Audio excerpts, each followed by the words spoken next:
This conference will now be recorded.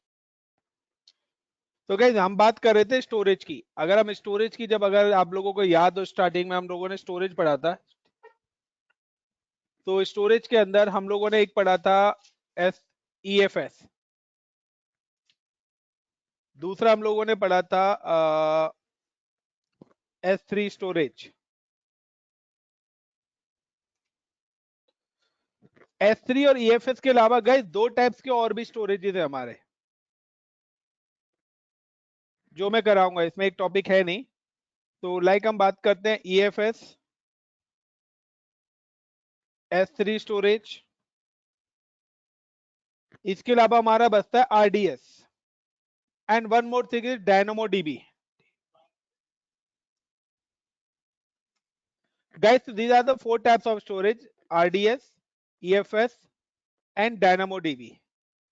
तो guys, EFS आप सभी लोग कर चुके हो, S3 आप सभी लोग कर चुके हो। EFS और S3 दोनों में क्या है कि EFS ओनली फॉर लिनक्स और RDS for unstructured data. RDS use होता है आपका store unstructured data. Is it clear guys? RDS जो सॉरी S3 हमारा जो यूज होता है वो किस लिए होता है? अनस्ट्रक्चर्ड डेटा को स्टोर करने के लिए। गाइस एक और चीज बता देता हूं, जो RDS है this is a database for structure data. Structure format के डेटा को स्टोर करने के लिए आपका होता है RDS। और वो स्ट्रक्चर फॉर्म डेटाबेस कौन से होते हैं? MySQL, SQL और आपका Oracle। ये सारे आपके क्या है? ये सभी की सभी आपके कौन से डेटाबेसेस है? Structure database. स्ट्रक्चर डेटाबेस का मतलब क्या होता है गाइस?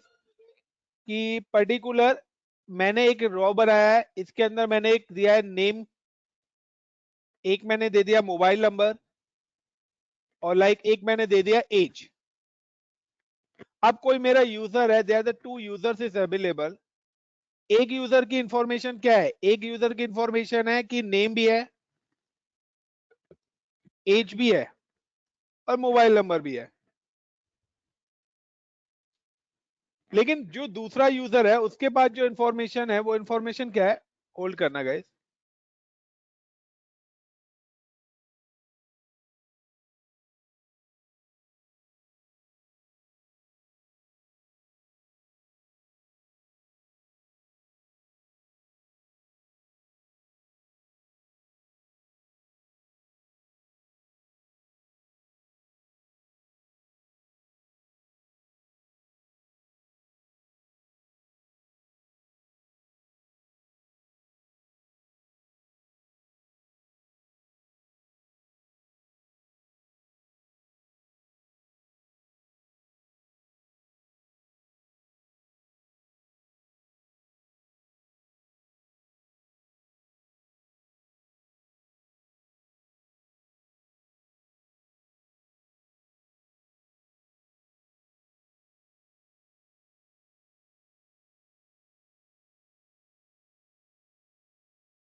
तुम लोगों को बोला था।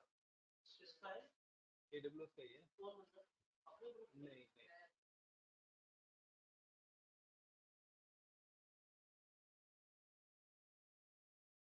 मैं कहता हूँ कि लाइक का यूजर टू की इंफॉर्मेशन है, नेम हो गया, उसके बाद एज हो गई, और एज के बाद उसके बाद मोबाइल नंबर ना लेके मैं कहता हूँ रोल नंबर है, ठीक है, और रोल नंबर के बाद एड्रेस है। तो ये तो अलग इंफॉर्मेशन होगी, लेकिन हमने जो अपने डेटाबेस के अंदर इंफॉर्मेशन बनाई है, वो डेटाबेस की इंफॉर्मेशन बनाई थी ओनली नेम की एंट्री हो सके, मोबाइल की एंट्री हो सके एंड एज की एंट्री हो सके। गाइस जो डेवलपर्स है उन्होंने काम करा होगा, या तो no guys, got it my point? Aditya, Ankit, Manoj, Devvrat, Parveen, Ajay ji, is it clear guys? Yes yes sir. तो सेम है कि ये क्या मेरा एक स्ट्रक्चर वे है कि मैंने एक लेआउट बना दिया, लाइक कहते हैं ना, लाइक अगर हमें कोई बिल्डिंग बना रहे हैं तो हमने जिस तरीके से अपना फर्स्ट फ्लोर बनाया, तो उसे ऊपर तक का जो पूरा कॉन्सेप्ट है वही चलता है पिलर्स पर। बट ये क्या है, this is a name as mobile, this is a called unstructure. अगर आप डायनामो डीबी यूज करते हो तो आप ये दोनों एंट्रियां इसके अंदर कर सकते हो। DynamoDB is a unstructured database, आप ये दोनों एंट्रियां इसके अंदर कर सकते हो, बट स्ट्रक्चर वे की एंट्री सिर्फ कहां पर होगी? RDS के अंदर। Got it the difference between RDS और DynamoDB? और this is called a storage. ये आपके स्टोरेज है जो कि अनस्ट्रक्चर्ड डेटा किसी भी फॉर्मेट को आप कर सकते हो। Sandeep, got it my point? ये सर लाइक सर डायनामिक में हम एक तरह से पर्टिकुलर डायनामो सॉरी डायनामो में हम हमारा कंबाइन होगा लाइक नेम एज मोबाइल, यानी कि डायनामो का मतलब है अनस्ट्रक्चर्ड डेटा को स्टोर करता है, ये चाहे कोई भी एंट्री हो किसी भी टाइप की। ओके ये look like work S3 guys. और अजूरे में यहाँ पर जो डेटाबेस है वो है कॉस्मोस डीबी, नाम सुना होगा, या मोंगो डीबी भी आप बोलते हैं। Mongo dB, dynamo dB, Cosmos dB, ये जो डेटाबेस है this all is unstructured database. और आज के टाइम पे हमारे वर्ल्ड वाइड टाइम पर हम लोग अनस्ट्रक्चर्ड डेटाबेस ज्यादा यूज करते हैं। आप जो भी इंटरनेट से फिल करते हो वो सब हमारा अनस्ट्रक्चर्ड डेटाबेस के अंदर जाके सेव होता है। Got it my point? क्योंकि फिक्स लेआउट में क्या है कि अगर ये तीन के अलावा कोई चौथी इंफॉर्मेशन है वो आप ऐड ही नहीं कर सकते हो। और अगर मैंने मोबाइल नंबर डाला है तो मोबाइल नंबर की जगह मोबाइल नंबर ही आएगा, कोई दूसरी इंफॉर्मेशन नहीं आ सकती। अब ध्यान से देखना गाइस, आप लोगों को टास्क दे रहा हूं एक प्रोजेक्ट मैंने कल दिया था, this is out of syllabus. मैं यहाँ पे आपको 2 प्रोजेक्ट दे रहा हूं क्योंकि 10 डेज की छुट्टियां आपकी आ रही हैं, कुल मिला के ये कि होली की छुट्टियां ही हैं। ये आपका टास्क है, सबसे इंपॉर्टेंट टास्क है गाइस। मैं चाहता हूं कि S3 का जो डेटा है, क्योंकि S3 अनस्ट्रक्चर्ड डेटा को स्टोर करता है और DynamoDB भी अनस्ट्रक्चर्ड डेटा करता है, मैं चाहता हूं कि S3 के अंदर कोई भी डेटा है वो मेरा माइग्रेट हो जाए, कहां पर? DynamoDB में। This is the first task, how to migrate data in S3 to DynamoDB। Everyone got it the point? Ashwani, Rohit, yes sir, Sandeep, Ajay ji, yes sir, this is out of syllabus course जा रहा हूं मैं। दूसरा मैं टास्क दे रहा हूं आपको, S3 कौन सा है? अनस्ट्रक्चर है, यानी कि अनस्ट्रक्चर का मतलब है कि स्ट्रक्चर फॉर्मेट का डेटा हो या अनस्ट्रक्चर डेटा फॉर्मेट का हो, कोई भी चीज आपकी क्या हो सकती है? माइग्रेट हो सकती है। तो अब मैं चाहता हूं कि RDS का डेटा कहां पे माइग्रेट हो जाए? तो RDS का डेटा S3 में आएगा और S3 का डेटा DynamoDB में, तो कुल मिला के सारा डेटा कहां पर पहुंच जाएगा? Got it my point guys? This is the second, how to migrate RDS to S3 and S3 to DynamoDB। डाल सकते हो या आप RDS to DynamoDB भी ले सकते हो। Is it clear guys? This is a 3 project। Right sir, yes sir, ये करने आपको है, मैं नहीं कराऊंगा। Because this is out of syllabus. आप लोगों को सिर्फ प्रोजेक्ट दे दिए हैं गाइस। अगर आप ये सारी चीजें कर लोगे, मैं आपको डेफिनेटली करता हूँ कि आपकी इतनी सारी चीजें क्लियर हो जाएंगी कि आप इमेजिन भी नहीं करोगे। ये रियल टाइम पे यही चीज होती है। दिस इज बेसिकली ये जो टॉपिक्स है ना, ये हमारे प्रोफेशनल के अंदर आते हैं। सॉल्यूशन आर्किटेक्ट के बाद जो नेक्स्ट लेवल है हमारा प्रोफेशनल। तो मैंने आपको यहाँ पे टास्क बता दिया, कर लोगे गाइस खुद से। तो हम अपना आरडीएस करते हैं, उसके सर बाद ये हम फिर आरडीएस के बाद मैं डायनामो डीबी भी अभी कराऊंगा। तो दोनों टॉपिक्स में अभी कराऊंगा आप लोग। सर हम अब ये बताइए। S3 हाँ। जो स्टोरेज है इसका डेटा हम S3 में बकेट बना के उसका वो कर सकते हैं क्या, टेस्ट थ्रू कॉपी? मतलब S3 के अंदर आपने डेटा रखा, उसको क्या करना चाहते हो? नहीं, मैं ये बोला हूँ जैसे हमने S3 के अंदर क्या किया जो S3 हमने S3 के अंदर एक बकेट बनाई, उसके बाद हमने उसको बकेट को हमें कॉपी पेस्ट कर, यानी कि हम कॉपी करके हम डायनो में डीबी में पेस्ट कर सकते हैं ना? कॉपी लेके नहीं जाएगा, कॉपी पेस्ट वाला कॉन्सेप्ट नहीं है यहाँ। यहाँ ये है कि यूजर ने कोई भी डेटा अपलोड करा, वो डेटा ऑटोमेटिकली डायनामोडीबी में जाना चाहिए। समझ गए? Okay. Automatically. Is it clear? Yes यानी यस कि सर। बैकएंड में आपने डेटा का बैकअप भी बना दिया है अपना। कि अभी क्या है, हम लोगों ने जो करा था वो S3 टू S3 रेप्लिकेशन करा था, बट अब S3 टू डायनामोडीबी रेप्लिकेशन कर रहे हैं। Is it clear guys? Sandeep, yes sir, yes sir. Concept समझ गए ना? हाँ हाँ। होप तो मजा आएगा लैब करने में आप लोगों को। तो गाइस सबसे पहले हम करते हैं आरडीएस। अब आरडीएस क्या है? This is a database, relational database. Relational database ये गाइस आरडीएस का मतलब है डेटाबेस। डेटाबेस का मतलब है कि आपका जो भी डेटा स्टोर होता है वो पर्टिकुलर डेटाबेस के अंदर स्टोर होता है। ये सभी को पता है, चाहे हम मूवी की बात करें, चाहे हम अपनी मेल्स की बात करें, व्हाटएवर जो भी आपका इंटरनेट से रिलेटेड या वेब से रिलेटेड जो भी हमारा डेटा है वो पर्टिकुलर स्टोरेज पे ही होता है। पहले क्या होता था कि फिजिकल सिस्टम पे हम क्या करते थे, फिजिकल सिस्टम पे हम पहले ऑपरेटिंग सिस्टम डालते थे और उसके ऊपर हम अपना डेटाबेस इंस्टॉल करते थे लाइक एसक्यूएल। और फिर एसक्यूएल का एक कंसोल आता था, उस कंसोल के थ्रू हम अपना एसक्यूएल सर्वर का डेटाबेस क्रिएट करते थे। बेसिकली डेवलपर्स को पता होगा। किसी ने करा है गाइस काम डेटाबेस पे? भाई सीएस वाले बच्चों ने करा होगा। एनीवन? किसी ने करा हुआ है गाइस? Yes sir. चलिए गुड, अच्छी बात है, कोई तो पढ़ने वाला है यहाँ पे डेटाबेस। ये नहीं कह रहा नहीं है पढ़े, डेटाबेस पढ़ने वाले की बात कर रहे हैं। बट मैंने नहीं करा, बट फिर भी हम आज करेंगे। तो चलिए यही scenario, how to create database. तो डेटाबेस क्रिएट करने के लिए I am just login with portal, I am just login with particular portal and I am go to create services. और सर्विसेज में जाके बाद मैं यहाँ पे सर्च करता हूँ guys RDS, relational database service. Guys पहली बात तो बताता हूँ, this is a paid service. अब यहाँ पर आता है कि आपकी जो कंपनी है वो कौन सा डेटाबेस यूज कर रही है। तो पूरा अमाउंट कैलकुलेशन सारी चीज यहाँ पर आएगी। तो अगर मैं बात करता हूँ यहाँ पर अभी हमारा कोई डेटाबेस नहीं बनाया, तो हम जस्ट क्लिक ऑन डेटाबेस। मेरे यहाँ पे कोई भी डेटाबेस अभी तक क्रिएट नहीं है। क्रिएट डेटाबेस, क्रिएट डेटाबेस करा तो यहाँ पे देखिए ये मेरा डेटाबेस आया कि आप अमेजोन डेटाबेस बनाना चाहते हो, माई एसक्यूएल बनाना चाहते हो, MariaDB बनाना चाहते हो, या आप कौन सा डेटाबेस बनाना चाहते हो। ठीक है, पोस्ट ग्रे एसक्यूएल, ऑरिकल या एसक्यूएल सर्वर, आप कौन सा डेटाबेस यूज करना चाहते हैं। तो गाइस यहाँ पे जो फ्री डेटाबेस है वो सिर्फ एक ही है, माई एसक्यूएल। बाकी जो भी है वो पेडेबल है।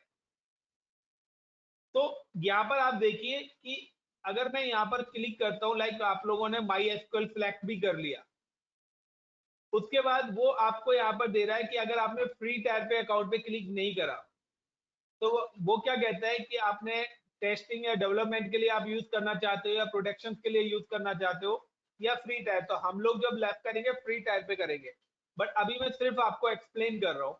आप यहाँ पे डेटाबेस नेम, उसका यूजर नेम पासवर्ड दे देंगे जिससे हम डेटाबेस एक्सेस करेंगे। उसके बाद ये आ रहा है डेटाबेस की रिक्वायरमेंट, कि आप जो डेटाबेस जिस सर्वर पे बनाना चाहते हो, लाइक जिस तरीके से हम क्या करते हैं अपने इंस्टेंसेस का हार्डवेयर सिलेक्ट करते हैं। लाइक मैं अगर यहाँ पे सिलेक्ट कर लेता हूँ कि मुझे डेटाबेस के लिए 4 सीपीयू और 16 जीबी रैम चाहिए, और मैं कहता हूँ मेरे को स्पेस कितना चाहिए 100 जीबी, तो मेरे चार्जेस कितने बनेंगे मंथली के, वो यहाँ पर आपको एंड में दिखा देगा। 1278 यूएस डॉलर फॉर मंथ, एक महीने के। तो मल्टीप्लाई इन इंडियन रुपीज, तो आई थिंक तो 80,000 के आसपास जाएगा, और 1 लाख के आसपास। Clear guys? तो ये चीज आप ध्यान रख लेना कि आप कभी भी आरडीएस बनाओ तो ये सारी चीजें ध्यान रखना। तो बेटर है आप यहाँ पे कोई भी कैलकुलेट करते हो, लाइक अगर मैं यहाँ पे अपना स्पेस कम कर देता हूँ कि मुझे 100 जीबी स्पेस नहीं चाहिए, वी नीड ओनली 20 जीबी, यहाँ 1000 जीबी हमने ले लिया था, मैं कहता हूँ मुझे 100 जीबी स्पेस चाहिए, और मेरे को नहीं चाहिए 16 जीबी वाला सिस्टम गाइस, मुझे तो 101 एंड मैं कहता हूँ कि मेरे को तो हार्डवेयर नहीं चाहिए 16 जीबी, मेरे को तो बेस्ट गाइस 8 जीबी काफी है। तो अब देखिए आपकी ऑलमोस्ट हाफ हो जाएगी कॉस्ट, $965। तो ये डिपेंड करता है कि आप क्या कॉन्फ़िगरेशन और कितना डेटाबेस अपना लेना चाहते हो। तो अब हम यहाँ पे चलते हैं गाइस, तो I am just click on free tyre. मैं एसक्यूएल डेटाबेस बनाना चाहता हूँ, और माई एसक्यूएल के अंदर भी मैं फ्री टायर एलिजिबल, तो फ्री टायर करूंगा तो मेरे जो बाकी सारी चीजें थी, जो मैं अभी हार्डवेयर और वो सारी चीजें सिलेक्ट कर पा रहा था, वो सब मेरी अब हाइड हो जाएगी, और मेरे पास ज्यादा only one option is coming, T2 micro. और यू नो कि T2 माइक्रो में आपको 20 जीबी 30 जीबी स्पेस मिलता है, 1 जीबी सीपीयू और 1 जीबी रैम। बट डेटाबेस जब आप करते हो तो ये आपको 20 जीबी स्पेस ही फ्री देगा। तो I M select the T2 free tyre, और यहाँ पे मैंने डेटाबेस नाम दे दिया लाइक ICCP-DB। देन वो कह रहा है कि मास्टर यूजर नेम, यानी कि डेटाबेस पे जो आप लॉगिन करना चाहते हो क्या यूजर नेम रखना चाहते हो। तो मैं एडमिन ही रख लेता हूँ। आप उसका पासवर्ड जनरेट करना चाहते हो तो ऑटो जनरेट कर सकते हो, या अपने अकॉर्डिंग आप कस्टम भी रख सकते हो। तो I am just put the AHD, या मैं फिर पासवर्ड को पासवर्ड ही रख देता हूँ, PASSWORD। तो पासवर्ड को पासवर्ड ही मैंने यहाँ पे कॉल कर दिया गाइस। अब यहाँ पर आ रहा है कि ये देखिए 1 CPU T2 माइक्रो उसने ऑटोमेटिकली ले लिया। तो यहाँ पे क्या ले लिया, T2 micro. Then space 20 GB उसने एलोकेट कर लिया। ऑटो स्केलिंग फीचर्स मुझे नहीं चाहिए क्योंकि चार्जेबल है, और यू नो कि ऑटो स्केलिंग क्या है कि अगर आपका डेटाबेस फेल होता है तो दूसरा डेटाबेस डिप्लॉय हो जाए। एबिलिटी जोन में सिंगल एबिलिटी जोन में बनाना चाहता हूँ, मल्टीपल एबिलिटी जोन में डिप्लॉय नहीं करना चाहता। अगर आप करना चाहते हो कर सकते हो, दिस ऑल इज चार्जेबल, तभी ये हाइड हो रखे हैं आपके। वर्चुअल नेटवर्क, वो कह रहा है कि आप अपना नेटवर्क यूज करना चाहते हो या अदर नेटवर्क, तो मैं डिफॉल्ट ही ले लेता हूँ। अगर आप अपना नेटवर्क यूज करना चाहते हैं तो आप अपना VPC भी सिलेक्ट कर सकते हो, लाइक मैंने यहाँ पे बना रखा है माई VPC। तो मैं यहाँ पे गाइस माई VPC सिलेक्ट कर लेता हूँ अपने वाला, या आप अदर करना चाहते हो तो आप अदर भी कर सकते हो, चॉइस इज योर। मैं यहाँ पे डिफॉल्ट ले लेता हूँ। उसके बाद एक चीज ध्यान रख लेना गाइस, सबनेट ग्रुप डिफॉल्ट रहने दो। पब्लिक एक्सेस का मतलब है कि अगर आपका पब्लिक एक्सेस पे यस करते हो तो आप इस डेटाबेस को क्लाउड से बाहर एक्सेस कर पाओ। यानी कि वैन में ये कब एक्सेस होगा, जब आप इसको यस करोगे, क्योंकि Amazon E C two instance and devices outside the VPC can connect to your database. तो अगर हम इसको चाहते हैं कि आप लोग अपने घर पे बैठ के डेटाबेस को भी एक्सेस करें, because you are not a part of cloud, आप रिमोट लोकेशन पे बैठे हो और उसको इंटरनेट से कर रहे हो, और we are not connect to Amazon VPC। जो हमने VPC बनाया मुझसे कनेक्ट नहीं है, हमारी मशीन हमारे घर के नेटवर्क से कनेक्ट है। तो we have just click yes. अगर आप इसको यस नहीं करेंगे तो आपका VPC पब्लिक एक्सेस नहीं होगा डेटाबेस, तो वो ये विद इन अ क्लाउड ही एक्सेस होगा। देन VPC सिक्योरिटी ग्रुप, तो यहाँ पर सिक्योरिटी ग्रुप हमने बहुत सारे बनाए हुए हैं, तो हम सिलेक्ट कर लेते हैं। लाइक का मैं यहाँ पे security group ICCP-HD security group select कर लेता हूँ। एबिलिटी जोन, किस वाले जोन में आप बनाना चाहते हो, क्योंकि ये फ्री टायर अकाउंट है तो इसलिए ये यहाँ पे C डिप्लॉय नहीं कर रहा, तो मैं कहता हूँ मैं इसको A में बना लेता हूँ। एंड नथिंग, कुछ नहीं कर रहा, तो अब ये टोटल बता रहा है कि 750 आवर्स आपको फ्री मिलते हैं अगर आप फ्री टायर डेटाबेस यूज करते हो। And create, is it clear guys? Yes sir. अब एक चीज यहाँ पे ध्यान रखना गाइस कि हम लोगों ने एक डेटाबेस बनाया है। This is my RDS।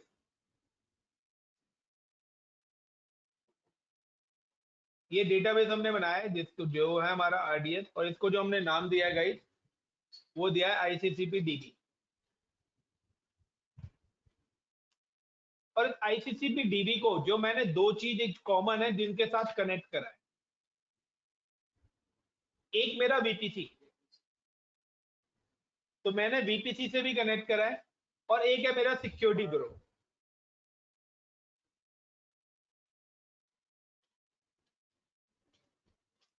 तो मैंने जब डेटाबेस बनाया तो इस डेटाबेस को मैंने इन दोनों चीज से कनेक्ट करा।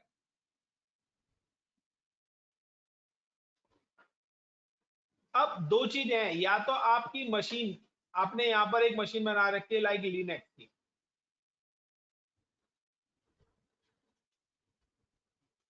और आप लोगों ने यहां पर एक मशीन बना रखी है विंडोज की।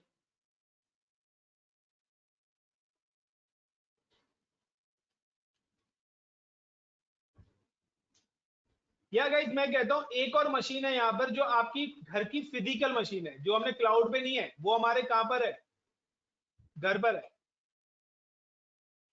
बेस मशीन जिसको मैं बोलता हूं गाइस।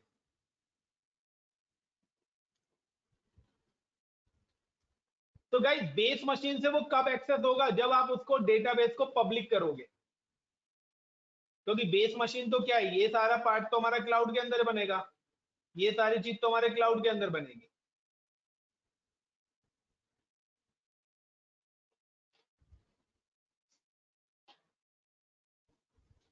यस और no guys?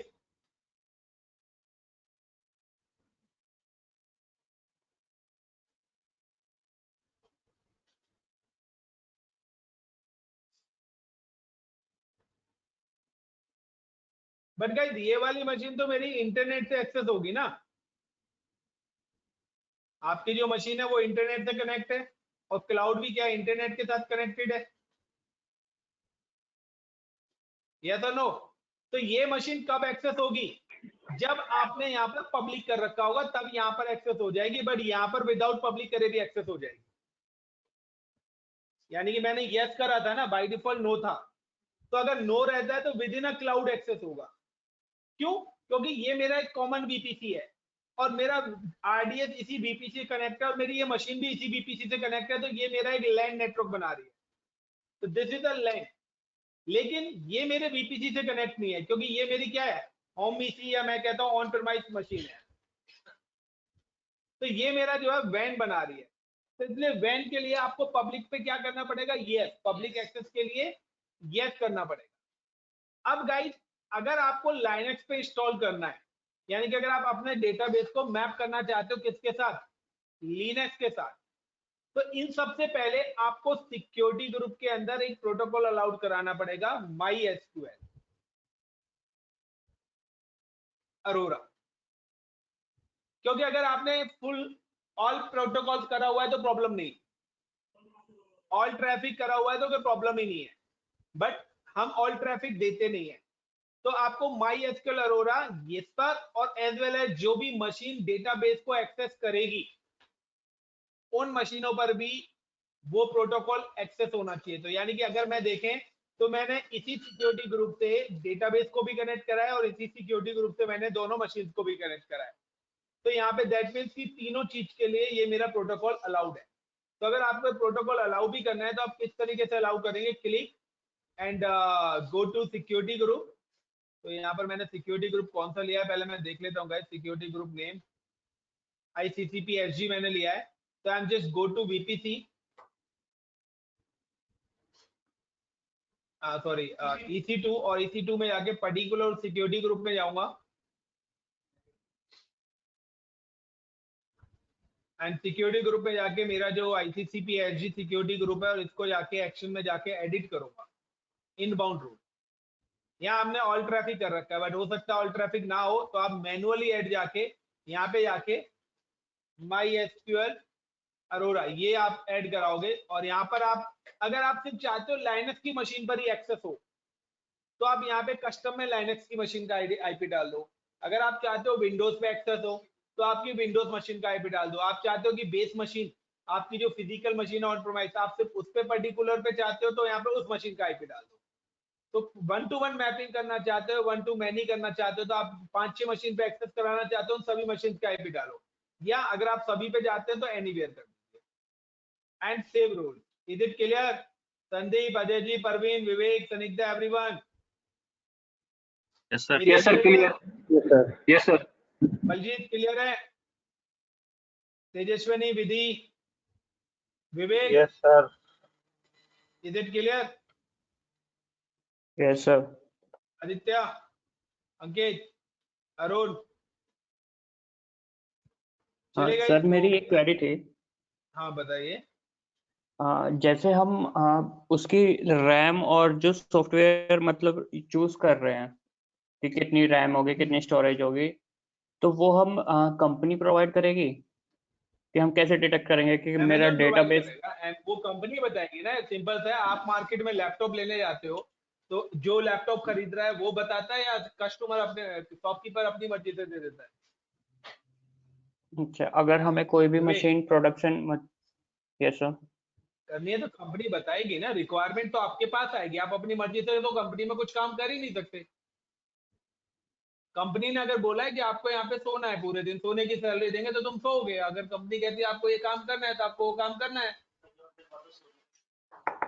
Got it my point? तो जो भी हमारे पास यस सर। रिक्वायरमेंट है उसके अकॉर्डिंग हमें अपनी नेटवर्क डिजाइनिंग है। कंपनी अगर कहती है कि मेरे को एक डेटाबेस बनाना है तो आप बताओगे सर कि आपको कितना स्पेस चाहिए, वो बताएंगे सर ये स्पेस। आप कहेंगे सर सर्वर की कॉन्फ़िगरेशन क्या है, कि यहाँ पर ये सर्वर है, आप 8 GB रैम के साथ लेना चाहते हो या आप 16 GB रैम के साथ है, तो ये कॉस्ट आपकी आएगी। तो वो सारी चीज आप ही लोग बताओगे ना। अब हम मोबाइल लेने जाते हैं तो मोबाइल के फीचर्स कौन बताता है? शॉपकीपर। बट डिसीजन तो आपका है ना कि कितने मेगापिक्सल और कितने जीबी रैम और कितनी रोम लेनी है हमें। और अगर हम, हाँ सर क्लियर है, अगर हम ऑन प्रेमिसेस से अपना डेटा कोई माइग्रेट कर रहे हैं हम AWS पे, तो उसमें भी फिर वही? देखिए, माइग्रेशन का पार्ट डेटा अलग चीज है और डेटाबेस सर्वर अलग है। एसक्यूएल सर्वर अलग है, एसक्यूएल सर्वर का स्टोरेज अलग है। तो आप डेटा माइग्रेशन करेंगे तो उस केस में भी आपको वही कॉन्सेप्ट आएगा कि एक होता है मिररिंग, तो उसमें आपको सेम कॉन्फ़िगरेशन चाहिएगी। बट यहाँ पे तभी मैंने वो आपको टास्क दिया है, आप on premise to SQL database भी माइग्रेट कर सकते हो अपना, तो वही सेम कॉन्फ़िगरेशन आपको भी चाहिए। तो एक होता है माइग्रेशन करना से आप डेटा माइग्रेशन कर रहे हो, एक होता है कि आप क्लोनिंग कर रहे हो। तो क्लोनिंग यानी कि क्लस्टरिंग कर रहे हो आप। तो क्लोनिंग के केस में हमें मिरर कॉपी चाहिए होता है हार्डवेयर, बट माइग्रेशन केस में हमें मिरर कॉपी नहीं चाहिए होता है। वर्चुअलाइजेशन के केस में ऑप्शनल है, बट अगर मिरर कॉपी हो तो दैट्स बेटर। बट कभी कभार क्या होता है कि हमारा जो फिजिकल इंफ्रास्ट्रक्चर का हार्डवेयर है और अगर आप उसको ऑन प्रीमाइस यानी कि क्लाउड के हार्डवेयर से करते हैं तो ऑलवेज 99% 1% ऐसा होता है कि मिररिंग नहीं हो पाती है क्योंकि सेम हार्डवेयर नहीं मिल पाता है। बट हम यहाँ पे क्या है, माइग्रेशन कर सकते हैं। तो ऐसा क्लाउड के कॉन्सेप्ट में नहीं है कि आपका ऑन प्रीमाइस का हार्डवेयर क्या है और क्लाउड का हार्डवेयर क्या है, ऐसा कोई कॉन्सेप्ट नहीं है। तो आप कर सकते हो ट्रांसफर अपना। अभी हम यहाँ पे ऑन प्रीमाइस में बैठ के ही काम करेंगे और वो सारा काम हमारा क्लाउड पर ही सेव होगा। तो ये तो हमारा रनिंग है, लेकिन अगर आप ओल्ड डेटा को करना चाहते हैं तो वो भी आप माइग्रेट कर सकते हो। लाइक आपको एडी सर्वर माइग्रेट करना है, आपको एसक्यूएल डेटा माइग्रेट करना है, आपको डीएनएस सर्वर माइग्रेट करना है क्लाउड पे, क्योंकि ऑन प्रीमाइस ये सब बने हुए हैं। तो वो सारी चीजें आप कर सकते हो, इजीली कर सकते हो। कंफर्टेबिलिटी इशू नहीं आएंगे, क्लाउड के साथ नहीं आते। क्लियर विवेक? तो गाइस अब इसके बाद हमारा नेक्स्ट ऑप्शन क्या आता है गाइस, कि हम लोगों ने ये अपनी टोपोलॉजी बना ली, हमारा आरडीएस सर्वर बन गया। गाइस ये 5 to 10 मिनट ले जाता है बनने में। आरडीएस के अंदर भी दो चीज होती है, एक होती है रीड राइट कॉपी, एक होती है राइट कॉपी और एक होती है रीड कॉपी। तो गाइस आप अपनी अगर किसी अदर रीजन में रीड कॉपी भी रखना चाहते हो तो रीड कॉपी इसकी डिप्लॉय कर सकते हो, क्योंकि आरडीएस के अंदर एक ही राइट कॉपी होगी, बाकी जो भी आप मल्टीपल RDS लगाएंगे तो वो रीड कॉपी होगी। फर्दर कि अगर आपकी रीड कॉपी फेल होती है तो जो सेकंड राइट कॉपी होगी वो ऑटोमेटिकली क्या बन जाएगी, रीड हो जाएगी। यानी कि आपका डेटा यहाँ पे राइट होगा और राइट होने के बाद वो रीड वाले डेटाबेसेस में क्या करेगा, रेप्लिकेट करेगा, जिसको हम बोलते हैं रीड रेप्लिका, जिसको हम बोलते हैं RDS रीड रेप्लिका। तो रीड रेप्लिका बाद में चलेंगे, पहले RDS चलते हैं, फिर RDS रीड रेप्लिका पे चलेंगे। तो गाइस अब हम ये वाला कॉन्सेप्ट क्लियर कर रहे हैं 3 मशीन वाला। अब अगर आपको लाइनेक्स की मशीन के साथ अगर आपको करना है तो आपको यहाँ पर yum install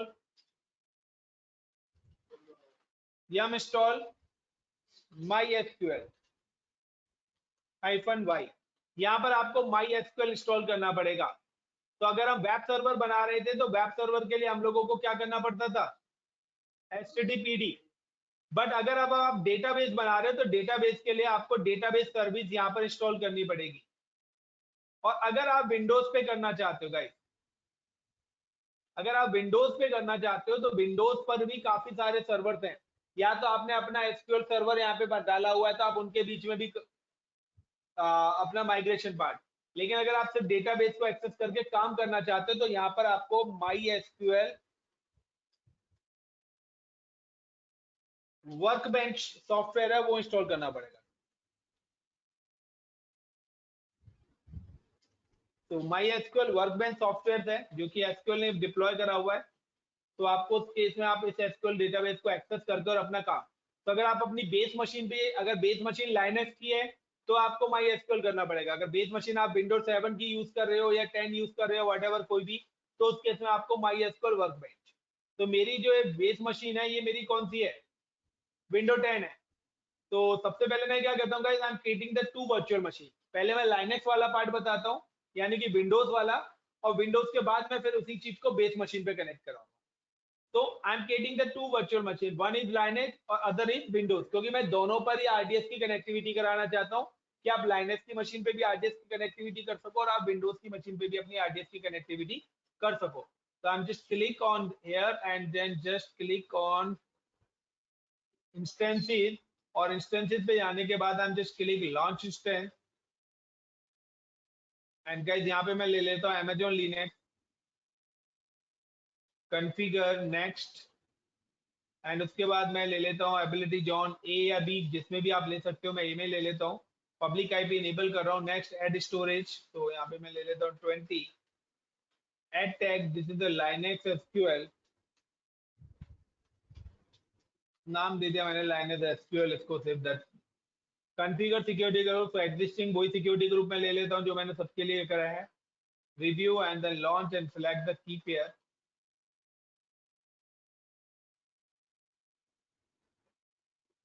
Same as I am creating the one more machine for Windows। तो विंडोज के लिए लॉन्च इंस्टेंस 2012 सर्वर हम ले लेते हैं गाइस यहाँ पर, and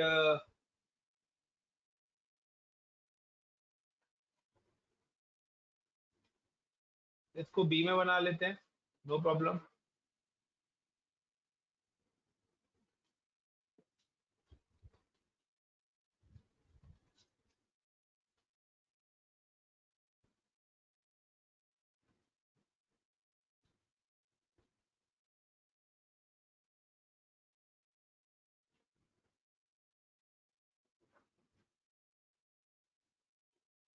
is it clear guys? तो मैं 1 मिनट के लिए रिकॉर्डिंग ऑफ कर रहा हूँ। क्या है This कि मैं conference will now be recorded. RDS को कनेक्ट कराता हूँ।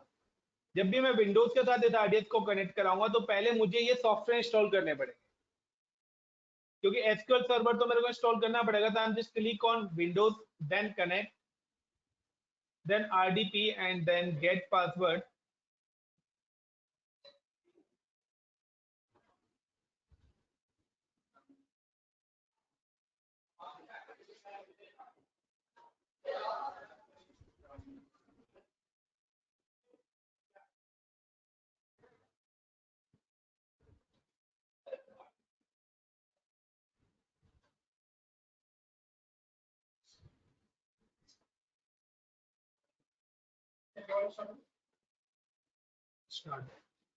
देन उसके बाद मैं क्या करता हूँ, सॉफ्टवेयर को जो मैंने आपको दिया मैं कॉपी कर लेता हूँ, क्योंकि मेरे को भी नीड ही पड़ेगी इन सॉफ्टवेयर की। So I'm just click on the drive and I'm just going to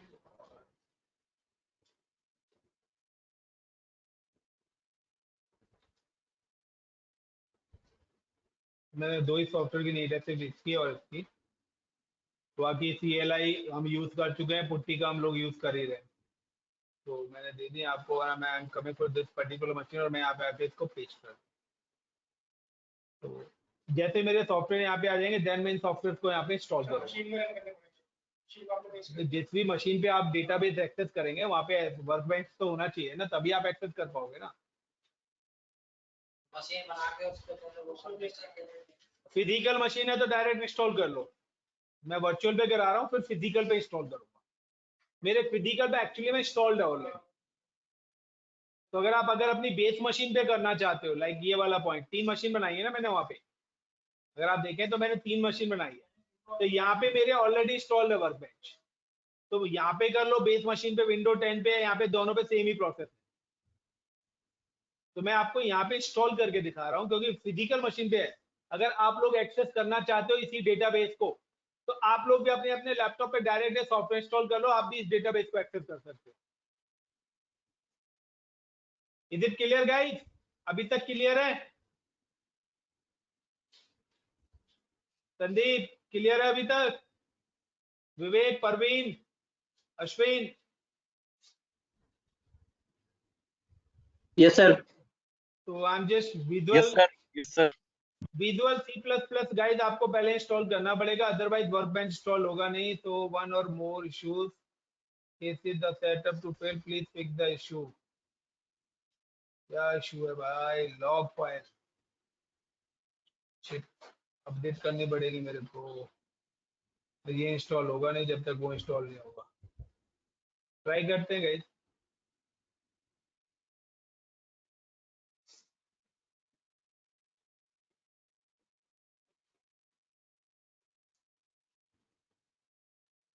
हो जाए तो बहुत बढ़िया।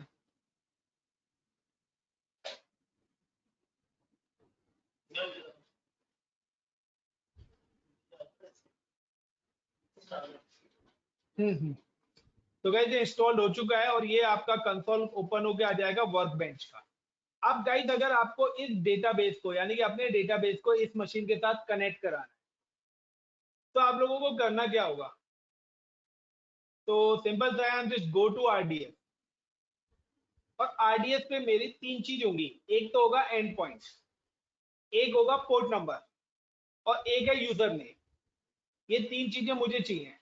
तो I am just click on database, और डेटाबेस पे मैं जैसे क्लिक करूंगा और यहाँ पे देख लीजिए, यहाँ पे अवेलेबल आ रहा है स्टेटस। तो I am just click on this particular database. अब आप डेटाबेस पे जाइए तो ये इसका एंड पॉइंट है। This is a port number 3306, जो आपने सिक्योरिटी ग्रुप में MySQL अरोरा कराया है, वो इसी का पोर्ट नंबर है।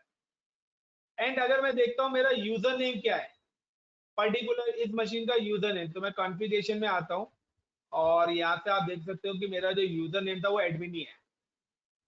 फाइन, तो तीनों चीज मेरे को मिल गई। तो I am just copy the and point. मैं एंड पॉइंट को कॉपी करूंगा गाइस, और जो मेरा वर्क बेंच है यहाँ पर आके प्लस के साइन पे, MySQL कनेक्शन के प्लस के साइन पे क्लिक करूंगा। कनेक्शन नेम लाइक मैंने दे दिया RDS। ओके, होस्ट नेम के अंदर आई am just paste the end point. Protocol number, port number 3306 है मेरा जो वहां पर था। यूजर नेम मेरा क्या था गाइस? एडमिन। उसके बाद पासवर्ड में जाके यहाँ में पासवर्ड डालूंगा, पासवर्ड ही था मेरा, एंड देन ओके। और ये मेरा यहाँ पे कनेक्शन आ गया। मल्टीपल RDS है तो मल्टीपल RDS बना सकते हो अपने एक ही जगह पे बैठ के। आई am just click on this RDS, और ये मेरा यहाँ पे RDS खुल गया। अगर आपका कनेक्शन में प्रॉब्लम होगी तो ये ओपन ही नहीं होगा। अब मुझे अगर यहाँ पे मैं कमांड चलाता हूँ गाइस, शो डेटाबेसेस, तो ये मेरी कमांड आ गई, शो डेटाबेस।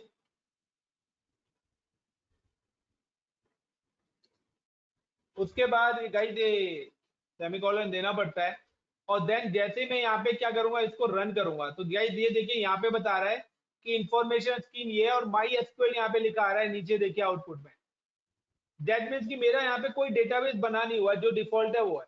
अगर आप जो डेवलपर्स हैं, अगर मैं अब डेटाबेस बनाना भी चाहता हूँ अपना, तो मैं यहाँ पे अपना डेटाबेस बना सकता हूँ। लाइक मैं यहाँ पे लिख देता हूँ क्रिएट डेटाबेस, और लाइक का नाम मैंने दे दिया यहाँ पे डेटाबेस का इंडिया -db, मैंने नाम दे दिया India db and then semicolon. तो हाइफन नहीं ले रहा है, हाइफन नहीं लगेगा यहाँ पे क्योंकि डेटाबेस केस सेंसिटिव है, और मैंने यहाँ पे दे दिया इंडिया db, और देन मैं क्या करता हूँ, इस कमांड को एग्जीक्यूट करता हूँ, और उसके बाद दोबारा से मैं शो डेटाबेस देखता हूँ, तो देखिए यहाँ पे इंडिया db मेरा बन के आ गया।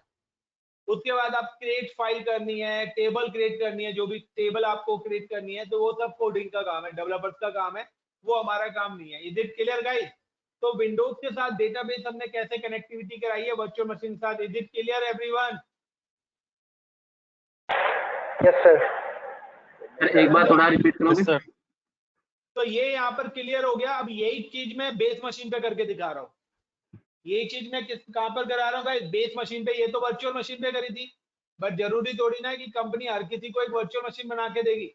कंपनी ने तो ऑलरेडी लैपटॉप दे रखे हैं, तो आप अपने लैपटॉप से एक्सेस करोगे, तो वर्चुअल मशीन वाला कॉन्सेप्ट तो मैं बंद कर देता हूँ। अब मैं आ जाता हूँ बेस मशीन पे। तो गाइस बेस मशीन पे भी मैंने एसक्यूएल वर्कबेंच,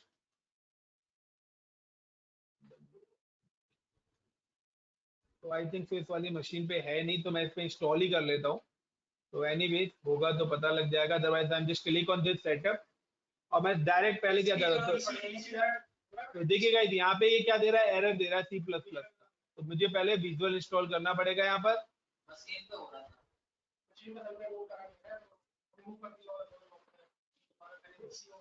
तो मैं अपनी बेस मशीन, अब फिजिकल मशीन पे काम कर रहा हूँ गाइस, वर्चुअल मशीन में ऑलरेडी बंद कर चुका हूँ।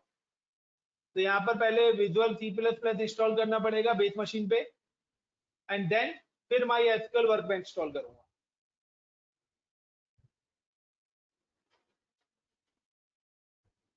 तो जैसे वहाँ पे इंडिया डीबी बनाई थी मशीन, जैसे डिलीट वो यहाँ पे दिखाई देगी, क्योंकि डेटाबेस क्लाउड पे बन रहा है वो हमारा। वो डिलीट मारना पड़ेगा लास्ट। डेटाबेस डिलीट करेंगे, बना क्यों रहेंगे हम? डेटाबेस डिलीट, सब डिलीट। ये हो गया इंस्टॉल। देन उसके बाद मैं वर्कबेंच इंस्टॉल कर रहा हूँ गाइस। दोबारा से सेम स्टेप हो रही है। पहले हमने यही स्टेप वर्चुअल मशीन पे करी थी, अब यही मशीन हम बेस मशीन पे कर रहे हैं लाइव, क्योंकि अब हम क्लाउड से कनेक्टेड नहीं है। बट ये कब एक्सेस होगा? अगर हमने वहां पे पब्लिक येस करा हुआ है। अगर वहां पे पब्लिक नो होगा तो यहाँ पर एक्सेस नहीं होगी, वर्चुअल मशीन पे हो जाएगा। वर्चुअल मशीन पे हो जाएगा, क्योंकि वो डायरेक्ट लैन से कनेक्टेड है। बट ये मशीन तो मेरे वीपीसी से कनेक्टेड नहीं है ना guys. Got it my point everyone? Yes sir. हमने वीपीसी को पब्लिकली इनेबल, जब हम क्लाउड में बना रहे हैं वहां पे डेटाबेस को पब्लिकली इनेबल करा है हमने। वो डेटाबेस को डिलीट मारना है।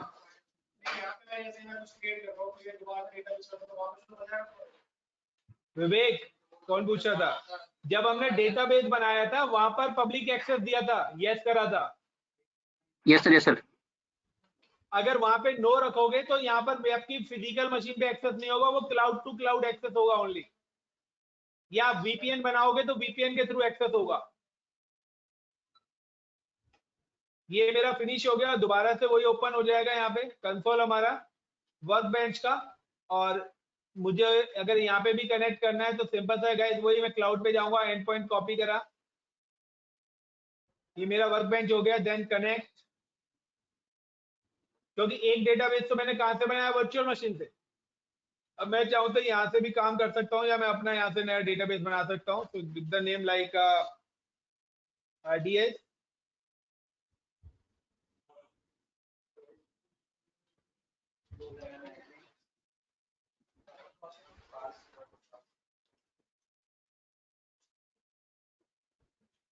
सर ये लुक लाइक सेम है, वर्चुअल मशीन की तरह है। हाँ वही है यार, कंसोल ही तो चेंज हुआ है। अब फिजिकल से वर्चुअल पे आ गए, फिजिकल पे ऑन प्रेमाइज में आ गए हम। तो काम एम्प्लॉय तो मेरा ऑन प्रेमाइज बैठ के काम करेगा ना, वर्चुअल मशीन पे तो सिर्फ सर्वर रहेगा। वो तो मैंने आपको दिखाया था कि वहां पे भी आप कर सकते हो।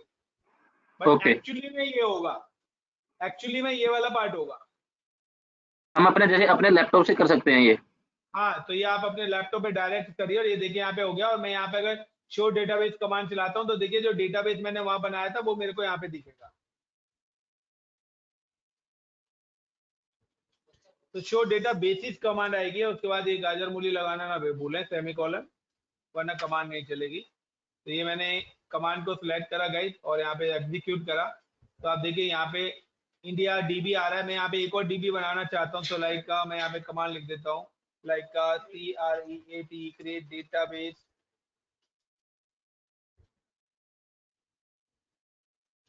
like ICCP DB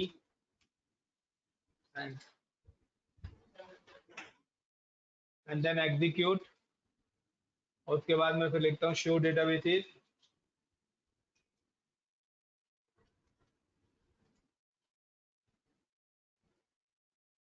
sorry select करनी पड़ेगी, फिर execute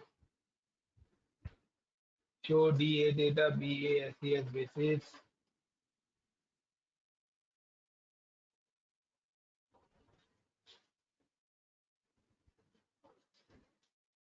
क्या हो गया?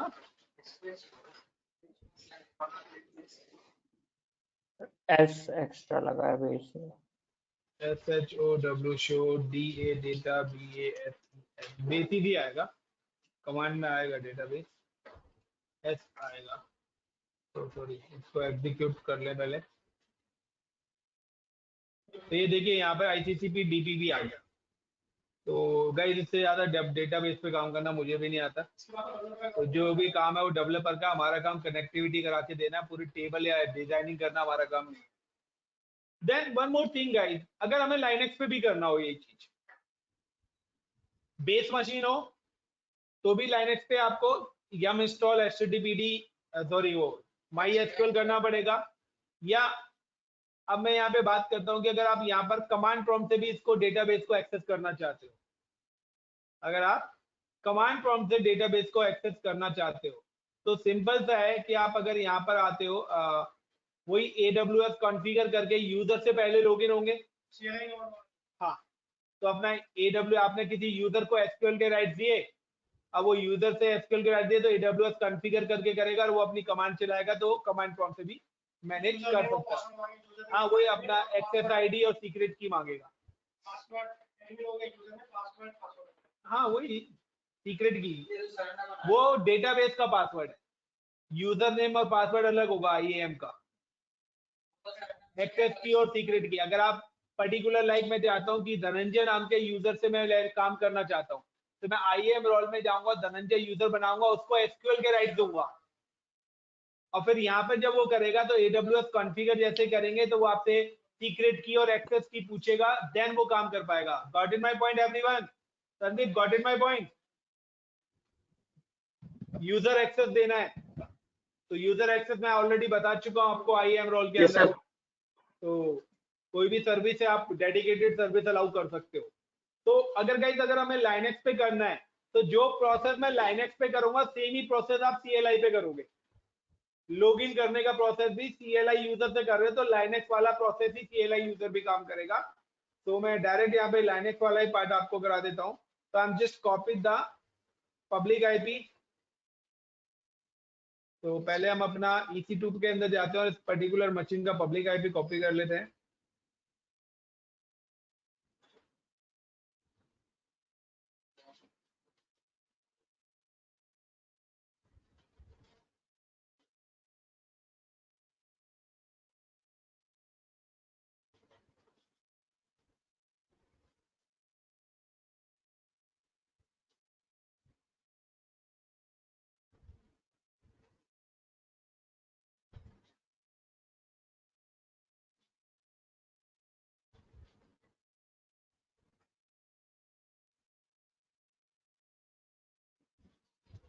EC2-user sudo space su and yum install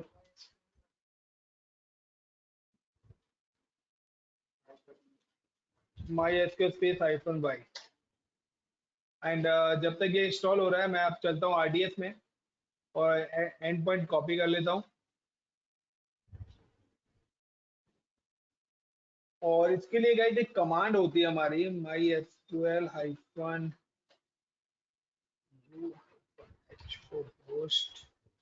चलिए देखता हूँ मैं। So I am just click on database and database पे क्लिक करके I am just copy the and point.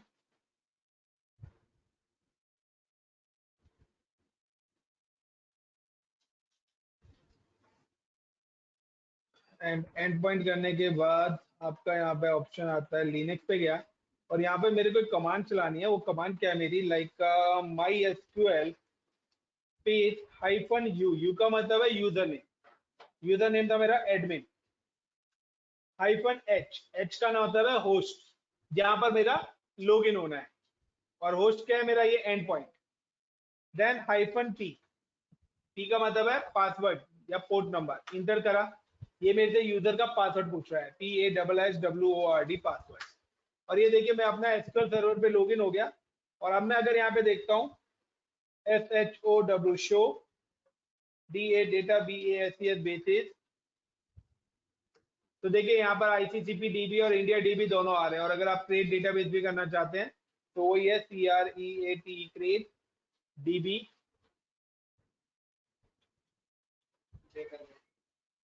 Like hello DB, and then फिर से मैं शो डेटाबेस करता हूं। तो गाइस देखिए, तो ये how to create database and database connectivity, कि आपको लैंग्वेज के साथ डेटाबेस कनेक्टिविटी कराना है, बेस मशीन के साथ कनेक्टिविटी कराना है, वर्चुअल मशीन के साथ कनेक्टिविटी कराना है। तो हर तरीके से हमने यहाँ पर आपकी डेटाबेस की क्या करा देगा, कनेक्टिविटी करा दी। IAM से आके यूजर बनाओ, वहां से कर लो, या बेस मशीन है यहाँ पे अगर मैं जाऊंगा और यहाँ पे मैं जैसे मैं AWS CLI करूंगा लाइक विंडो R और CMD पे, तो मैं जैसे यहाँ पे AWS कॉन्फ़िगर करूंगा तो पहले ये मेरे से लॉगिन क्रेडेंशियल पूछेगा, की, एक्सेस की और सीक्रेट की। जब वो सब चीज डाल दूंगा मैं पर्टिकुलर यूजर की, उसके बाद मैं फिर यहाँ पे अपना यही वाली कनेक्टिविटी करूंगा MySQL वाली, तब जाके मैं लॉगिन होऊंगा। लेकिन अगर आप MySQL -u का मतलब है user name admin, MySQL u का मतलब है एडमिन, -h का मतलब है host name, then space -p password. तो ये यहाँ पर आपका डेटाबेस का पासवर्ड पूछेंगे। Is it clear guys? अब आती है रीड रेप्लिका। तो मैं बता रहा हूं, करना आप लोगों को खुद ही है रीड रेप्लिका भी। गाइस अगर आप इसकी रीड रेप्लिका बनाना चाहते हो तो मैं चाहता हूं कि रीड रेप्लिका मैं मेरे 2 और जोन है उन जोन्स के अंदर बनाना चाहता हूं। लाइक मैं चाहता हूं कि मेरी एक बन जाए US के अंदर और एक बन जाए सिंगापुर के अंदर।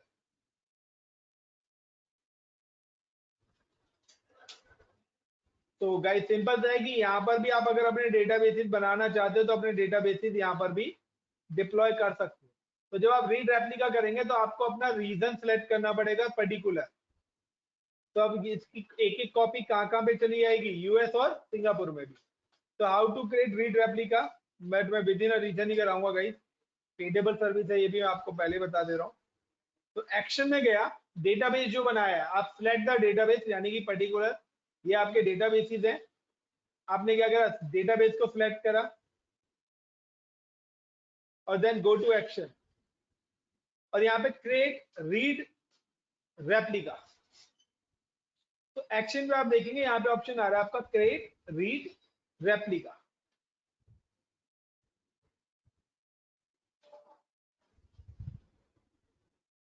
अब मैं इसको बैकअप बनाना चाहता हूं, तो वो पूछता है कि आपका रेप्लिकेशन सोर्स तो ये है, डेटाबेस नाम क्या रखना चाहते हो आप, DB इंस्टेंस। लाइक मैं यहाँ पे दे देता हूं ICCP -BACKUP बैकअप -DB। कहां पर, किस रीजन में रखना चाहते हो, गॉट माय पॉइंट, कि आप किस पर्टिकुलर रीजन में रखना चाहते हो। बट मैं आपको सिलेक्ट कर देता हूं यहाँ पर, लाइक मैं ले लेता हूं सिंगापुर,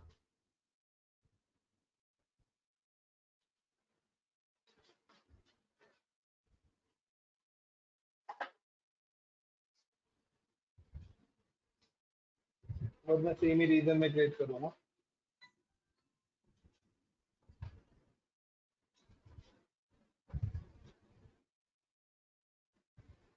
तो गाइस यहाँ पे मैंने रीजन सेलेक्ट कर लिया अपना Singapore.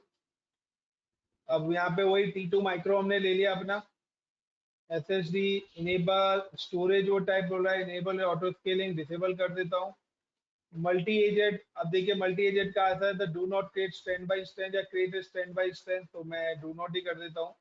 And security group public accessible देना चाहते हो या नहीं देना चाहते इसको भी, तो देना चाहते हो तो पब्लिक एक्सेसिबल कर दो। सिक्योरिटी ग्रुप तो कोई मेरा वहां पर बना ही नहीं हुआ अभी सिक्योरिटी ग्रुप।